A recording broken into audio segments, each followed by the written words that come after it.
5 anos depois de um surto global do T-vírus, menos de 7% da humanidade ainda estaria viva. Mas como o vírus zumbi de Resident Evil conseguiria levar a nossa civilização à beira da extinção tão rápido? A resposta está em 6 estágios brutais, cada um revelando por que nossas defesas reais desabariam muito mais rápido do que qualquer filme de Hollywood mostra. Hoje, a gente vai rodar os números e ver quais seriam as chances reais da humanidade se o surto do T-vírus começasse amanhã de manhã. Vamos acompanhar os protocolos de resposta do governo, as falhas militares de contenção e a matemática impiedosa de uma pandemia global. E no fim, você vai entender exatamente como chegamos àquele trágico 7% de sobreviventes.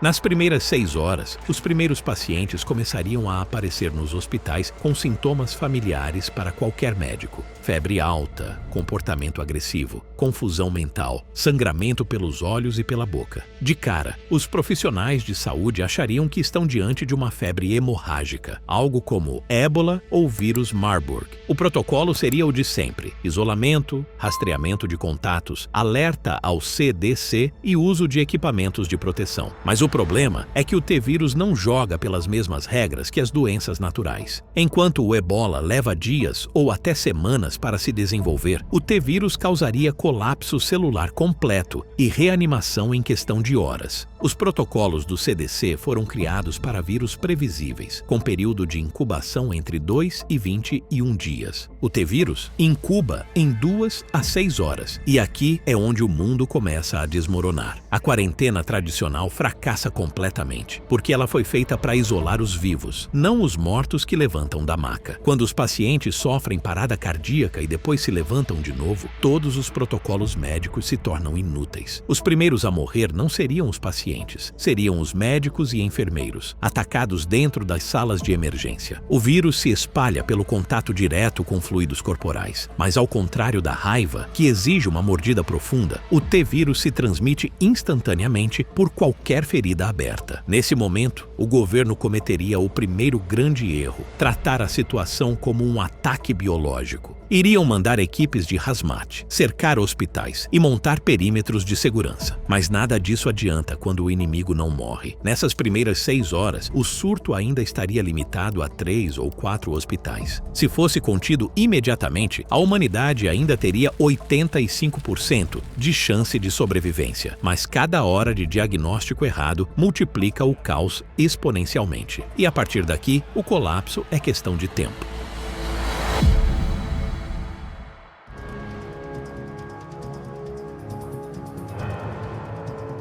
Quando as autoridades civis falham, o exército entra em cena. Mas dessa vez, não há manual que funcione. As forças armadas seguiriam o protocolo padrão de biocontenção: montar múltiplos perímetros, isolar zonas infectadas, enviar equipes CBRN, especialistas em agentes químicos, biológicos e nucleares, e tentar coordenar respostas com organizações internacionais. Mas o que funciona contra um vírus natural não funciona contra algo que volta dos mortos. Nos jogos, a Umbrella envia sua própria força paramilitar, e isso revela um detalhe assustador: armas convencionais quase não fazem efeito, mas um corpo reanimado não sente dor, não sangra até morrer e não para de lutar. Para neutralizar um infectado, é preciso destruir o tronco cerebral com tiros precisos na cabeça. Agora imagina fazer isso enquanto centenas deles correm na sua direção, em pânico total, com civis gritando e a visibilidade cheia de fumaça. Mesmo soldados de elite não acertam 100% sob estresse de combate. E aí entra o problema Nêmesis. A Umbrella não criou só zumbis, criou armas biológicas com inteligência, força e velocidade sobre-humanas. Um Tyrant pode atravessar uma parede de concreto e sobreviver a um míssil anti-tanque. Comparar isso com forças reais como os Navy SEALs ou Delta Force é covardia. Eles são os melhores entre os humanos, mas ainda são humanos. Conforme os infectados escapam dos perímetros iniciais, as comunicações começam a falhar. Rádios entram em pane, linhas de comando entram em colapso e as tropas passam a agir sem coordenação. E esse é o ponto crítico. A doutrina militar é feita para lutar contra inimigos racionais. Zumbis não recuam, não se rendem, não precisam de comida e não têm medo da morte. Ao final do terceiro dia, as zonas de contenção já teriam ruído completamente. Diversas cidades mostrariam sinais de infecção simultânea. Governos começariam a fechar fronteiras, mas seria tarde demais. Aviões, navios e comboios de refugiados já teriam levado o vírus para todos os continentes habitados. Nesse ponto, a humanidade ainda estaria lutando, mas perdendo terreno a cada hora. As chances globais de sobrevivência cairiam de 85% para cerca de 60%. E o pior é que o inimigo mais mortal ainda nem é o vírus, é o pânico.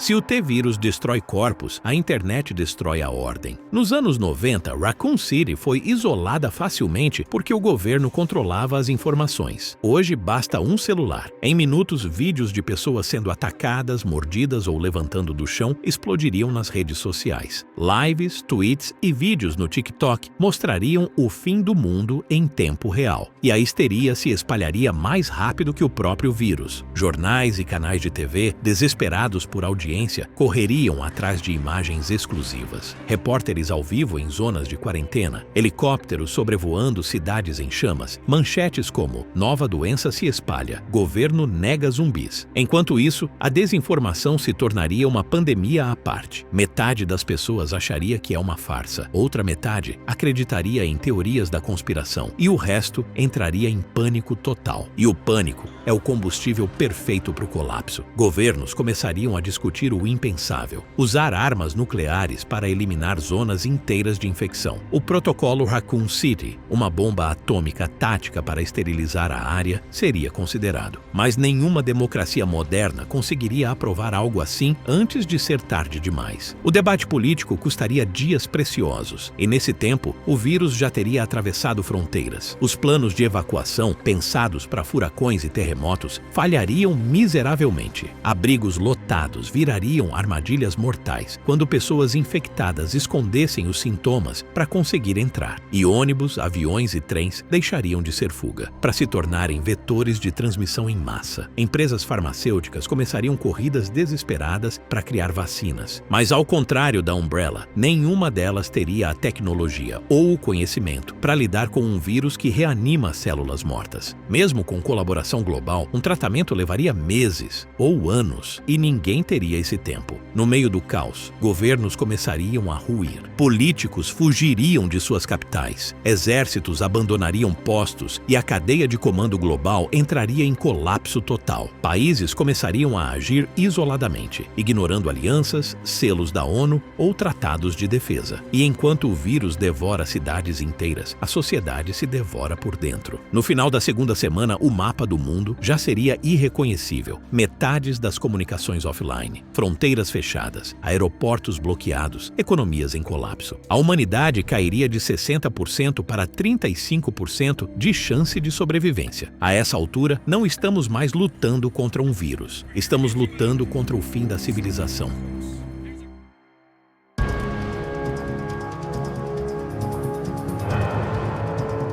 Em apenas um mês, o mundo inteiro já estaria irreconhecível. O T-vírus teria se espalhado por todos os continentes, encontrando novos caminhos que nem os jogos mostraram. Aeroportos virariam superdisseminadores globais, com passageiros infectados embarcando sem sintomas aparentes. Navios cargueiros atravessariam oceanos levando tripulações já contaminadas, e cada porto se tornaria um novo epicentro. Refugiados fugindo das zonas de contágio cruzariam fronteiras em massa, levando o vírus para lugares que nunca imaginaram enfrentar algo assim. O padrão de propagação seria desigual, um planeta quebrado em ritmos diferentes. Regiões quentes e densamente povoadas como Mumbai, Lagos e São Paulo veriam o vírus explodir como fogo em gasolina. Em contraste, regiões geladas como a Sibéria ou o norte do Canadá teriam uma vantagem: o frio extremo retardaria o metabolismo viral e reduziria a velocidade de decomposição dos corpos. Mas isso só adiaria o inevitável. Enquanto o vírus avança, a infraestrutura global entra em colapso. As redes elétricas falham quando operadores abandonam os postos. Usinas nucleares ficam sem manutenção, criando risco de derretimento. Os hospitais, lotados, deixam de funcionar, não por falta de espaço, mas porque o pessoal médico já foi devorado pelos próprios pacientes. O sistema de transporte entra em pane total. Caminhoneiros param de dirigir. Navios ficam à deriva. Aviões são abandonados nas pistas. Sem logística, o planeta colapsa. Não há comida, não há combustível, não há ninguém para manter as máquinas funcionando. E o ser humano comum, aquele que nunca pegou numa arma, nunca fez um curativo, nunca ficou um dia sem internet, descobre o que é o verdadeiro terror da sobrevivência. Personagens como Leon ou Jill representam o 0,1% que consegue reagir sob pressão. O resto de nós congela. A psicologia do pânico toma conta.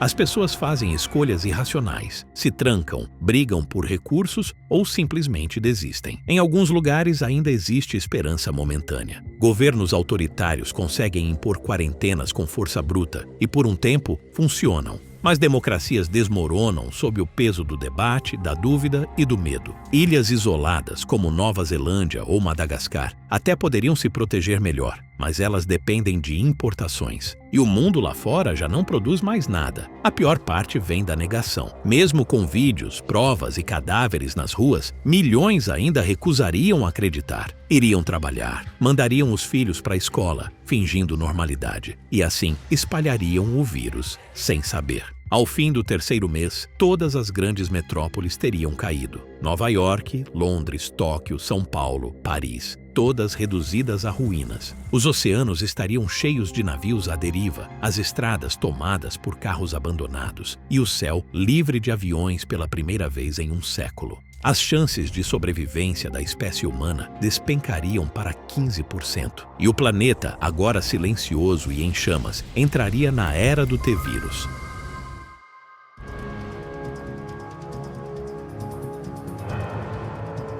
Três meses depois do colapso global, a geografia decide quem vive e quem morre. A essa altura, não existem mais países, só bolsões de sobrevivência espalhados pelo mapa. Locais isolados se tornam fortalezas naturais, vilas nas montanhas, ilhas pequenas, estações de pesquisa no Ártico. Esses lugares combinam duas vantagens que o resto do mundo perdeu: isolamento físico e autossuficiência. Quem já vivia longe das cidades agora tem a única coisa que importa: distância. As cidades-estado que ainda sobrevivem são as que têm recursos armazenados e posições defensáveis. A Suíça, com seus bunkers subterrâneos. Singapura, com estoques de água e infraestrutura independente. Esses lugares ainda respiram, por enquanto, mas a biologia começa a fazer o que nem o exército conseguiu: lutar de volta. Zumbis não têm sistema imunológico, e isso significa que eles apodrecem rápido. Em regiões quentes, bactérias, insetos e o próprio clima reduzem os corpos a ossos em questão de semanas. O mito de hordas infinitas começa a ruir, literalmente. Ainda assim, o T-vírus é imprevisível. Sua estrutura artificial preserva funções básicas, o que pode prolongar a atividade motora por meses, talvez anos. Em temperaturas frias, os infectados podem se mover lentamente, mas continuam perigosos, como cadáveres ambulantes preservados pelo gelo. E enquanto os mortos se deterioram, os vivos se desesperam. A escassez domina tudo. Água potável vale mais do que ouro. Gasolina se torna tesouro. Bala é moeda de troca. Sem refinarias, sem fábricas, sem transporte, o mundo entra numa nova idade média tecnológica. As comunidades sobreviventes não se organizam como nos filmes, com heróis e líderes carismáticos. Na vida real, os grupos que prosperam são os pragmáticos: médicos, engenheiros, agricultores,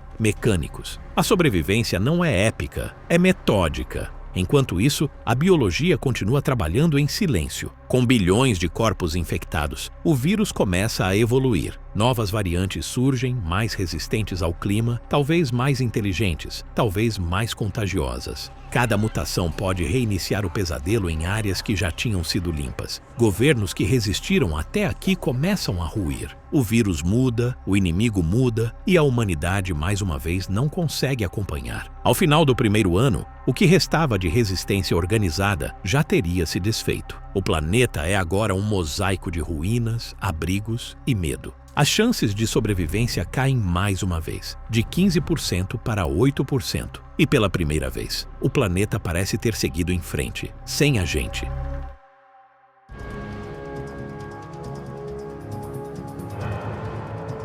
Cinco anos depois do primeiro caso, o mundo não é mais o mesmo. O planeta ainda existe, mas a civilização acabou. As cidades estão cobertas de vegetação. Animais selvagens tomam ruas que antes eram avenidas, e pequenos grupos humanos, talvez algumas dezenas de milhares, vivem espalhados, sobrevivendo do jeito que dá. Mas mesmo no fim do mundo, o ser humano insiste em recomeçar. História já provou isso. A peste negra matou até 60% da Europa, mas as cidades foram reconstruídas. A gripe espanhola matou 50 milhões e o mundo seguiu. A diferença é que nenhum desses vírus fazia os mortos se levantarem. Os sobreviventes agora entendem que o inimigo não é mais o vírus, é o tempo. Cada mês, o planeta perde um pouco mais do conhecimento que levou séculos para construir. Manter o básico vira um desafio monumental. Usinas nucleares precisam de monitoramento constante.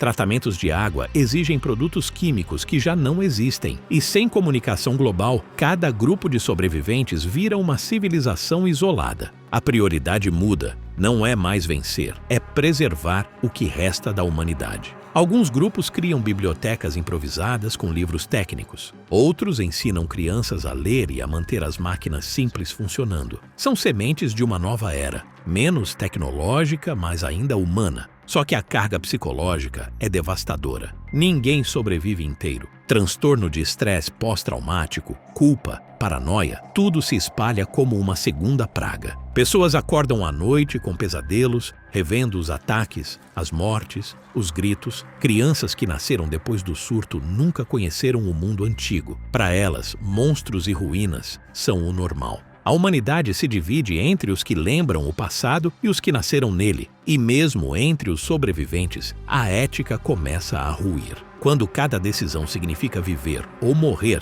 a linha entre civilização e selvageria fica borrada. Comunidades que mantêm cultura, educação e arte têm mais chance de durar. As que viram milícias desaparecem. Mas o legado da Umbrella ainda assombra todos. Sem governos nem leis, não existe mais responsabilidade corporativa. Ninguém pode culpar ninguém, mas todos sabem que a ganância humana causou o apocalipse. E esse trauma coletivo molda o novo mundo, um planeta desconfiado, violento e cauteloso. 5 anos depois, pequenas comunidades isoladas florescem. Mas cada novo nascer do sol traz o mesmo medo. E se o vírus evoluir de novo? A humanidade sobrevive, mas vive em alerta permanente. E as chances globais de sobrevivência caem mais uma vez, agora para apenas 5%.